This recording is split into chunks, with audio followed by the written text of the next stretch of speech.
ఇరాన్లో supreme leader Ali Khamenei మరణం తర్వాత ఇరాన్లో వీధుల్లో చాలామంది మహిళలు యువతులు బయటకు వచ్చి ఆ హిజాబ్లు తీసేసి సంబరాలు చేసుకుంటున్నటువంటి దృశ్యాలు మనకి ఎక్కడ చూసినా కూడా సోషల్ మీడియాలో కనిపిస్తున్నాయి. తమ కబంధ హస్తాలలో ఒక మతోన్మాద పరిపాలనలాగా జరిగింది. ఈ రోజున ఆ పరిపాలనకు ఆ శకానికి అంతం పడినట్టయింది. అది ఫుల్ స్టాప్ పడిందని చెప్పి చాలా ఈ పర్టికులర్గా మహిళలు యువతలు సంబరాలు చేసుకుంటున్నటువంటి దృశ్యాలు మనకు కనబడుతున్నాయి ఒకవైపు.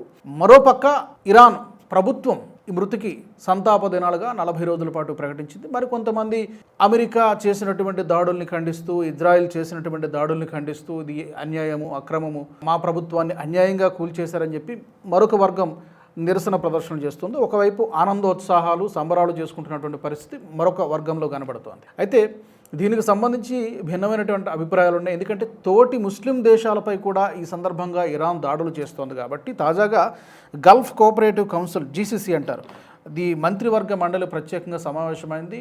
అలీ ఖమేనీ చనిపోయాడన్నటువంటి బేస్ చేసుకుని, దీన్ని ఆధారంగా చేసుకొని తోటి ముస్లిం కంట్రీస్ పైన కూడా దాడులు చేస్తే ఊరుకునేది లేదు, దీన్ని ఎలా ప్రతిఘటించాలో మాకు తెలుసని చెప్పి జీసీసీ గల్ఫ్ కోఆపరేటివ్ కౌన్సిల్ ప్రత్యేకంగా సమావేశమైంది. ఈ దాడులను అవసరమైతే మేము కూడా తిప్పికొడతాం అని చెప్పి గల్ఫ్ కంట్రీస్ కూడా ప్రత్యేకంగా సమావేశమై ఇరాన్పై అవసరమైతే ప్రతిదాడులు చేయడమా లేకపోతే చర్చల ద్వారా పరిష్కరించడం అనేది జీసీసీ ప్రత్యేకంగా దృష్టి సారించింది. మరి ఈ సందర్భంగా అలీ ఖమేనీ మరణాన్ని ఏ విధంగా చూడొచ్చు? ఇరాన్కి విముక్తి లభించిందా?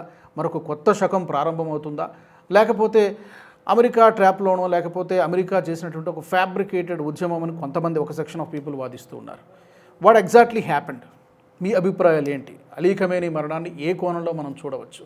ఒక మతఛాందసవాద ప్రభుత్వం కూలిపోయిందని అనుకోవాలా? మతోన్మాది అంతమయ్యాడు అనుకోవాలా? ఒక నియంత అంతమయ్యాడు అనుకోవాలా? తప్పకుండా మీ యొక్క అభిప్రాయాన్ని కామెంట్ సెక్షన్లో పెట్టండి.